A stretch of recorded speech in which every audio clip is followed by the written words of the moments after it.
Opo, itong bagong reklamong isinampang dyan sa Quezon City Prosecutor's Office ni Attorney Mans Carpio. Attorney, mga kasong kriminal laban nga dito sa BSP, sa AMLAC at sa ilang mga kongresista. Gaano ho ba kabigat para po sa inyo itong isinampa po nilang kaso? Actually, inaaral din po natin siya para naman kay VP Sara. At mukhang tama si Attorney Dana, mukhang wala talagang exception dito sa confidentiality obligation ng AMLAC officials dito sa Anti-Money Laundering Act.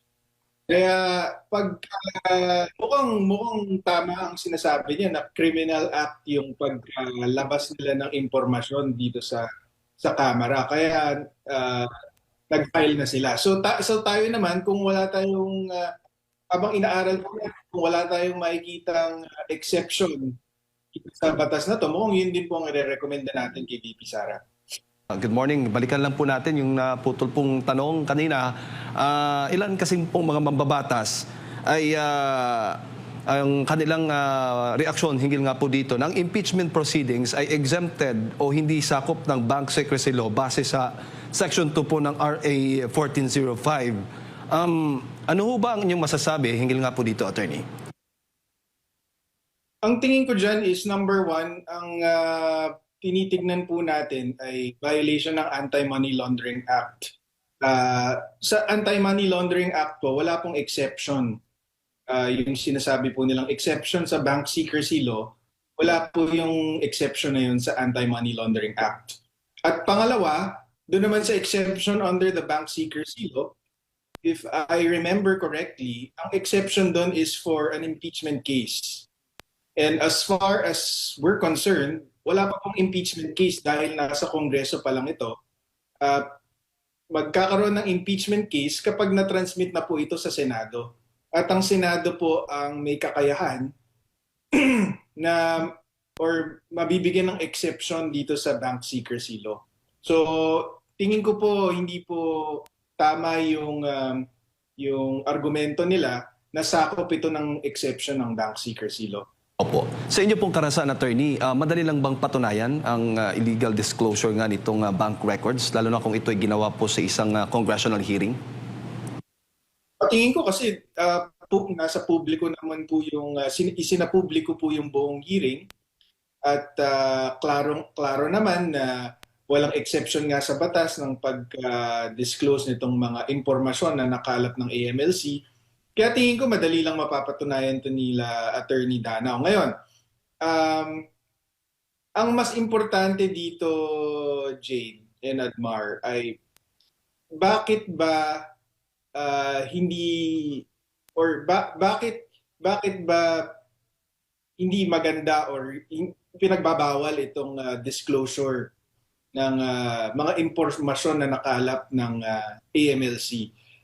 Para sa akin, dito sa konteksto ng impeachment case laban kay VP Sara, napakasama nito kasi alam naman ng AMLC, alam naman ng mga kongresista natin dyan sa House of Representatives, sa House Justice Committee, na yung mga reports ng AMLC ay wala namang saysay na ikumpara or ihambing itong mga datos na ito sa salin ng ikalawang Pangulo dahil misleading nga po yung lalabas na resulta. Halimbawa po yung sinasabi po nilang 6.7 billion. Total transaction value po yan. Hindi po ibig sabihin yan ay meron kang 6.7 billion sa accounts mo pagka may total transaction value ka or total amount na 6.7 billion. Kung paano po yan binubuo ng AMLC, binubuo nila yan gamit yung covered transaction reports, which is automatic pagka may transaction na 500,000 and above, nare-report po yan sa AMLC, at saka yung suspicious transactions. Punta po tayo dun sa covered transactions. So, ang magandang example po dyan is isang time deposit. Kunyari po mag-time deposit ka ng 2 million pesos. Ilalagay mo sa time deposit, ang maturity niya 6 months, tapos pagkatapos ng 6 months magkakaroon ng interest. Isang time deposit po na ganun 8 million agad yung total transaction value. Bakit? Kasi mula doon sa main account mo, maglalabas ka ng 2 million, ipapasok mo doon sa time deposit account mo, nasa pangalan mo din yon. So meron pong makukuha yung AMLA na inflow. So may outflow mula sa main account, may inflow doon sa time deposit account. Para lang ipasok yung 2 million pesos na yun sa time deposit. Pag nag-mature po yun, at the end of 6 months, lalabas po yun sa time deposit account, papasok ulit sa main account. So isa na namang 2 million recording. Tapos, outflow bale to the time deposit account. Tapos, inflow naman to the main account. So, for a 2 million investment, ang total transaction value agad, 8 million pesos. So, hindi talaga maganda or tama or accurate na basehan itong total transaction value kapag inaalam mo kung magkano ba ang kaperahan ng isang kawani ng gobyerno, for example. Tapos doon naman sa sinasabi nila na inflow minus outflow, meron po silang ganong argumento na sige, hindi accurate or hindi patas na gamitin yung total transaction value. Pero yung inflow minus outflow, magandang sukatan yan. Hindi rin po kasi ang nakukuha lang po ng AMLC is mga transactions above 500,000 pesos. Anong ibig sabihin? So, kung may pumasok ang 2 million, pero ginasta mo yung pera in increments less than 500,000 pesos, hindi po yun makikita ng AMLA. So, sa mata ng AMLA, meron kang 2 million pesos, pero in actuality, naubos mo na yung 2 million pesos, pero ang gastos mo, less than 500,000. So, hindi po makukuha yun sa outflow. Opo. Yun po yung bakit misleading itong paggamit ng AMLC reports para ihambing dun sa salin ng ikalawang Pangulo. Kumbaga, attorney, hindi ito sapat na ebidensya para maghinala ka na may unexplained wealth na ang Vice Presidente kasi kailangan pa talagang himayin. Hindi pa ito, baga premature pa para ilabas mo na sapat na ebidensya na ito laban sa pangalawang Pangulo. Para sa akin, hindi lang premature pero hindi how do you call this? It's not a proper tool to determine unexplained wealth. Kasi kung ihahambing mo, ang SALN kasi, Jade, yung SALN kasi it's a statement of assets, liabilities, and net worth. Ililista mo yung mga ari-arian mo kasama na yung pera mo sa bangko as of a certain date, specifically December 31 of every year.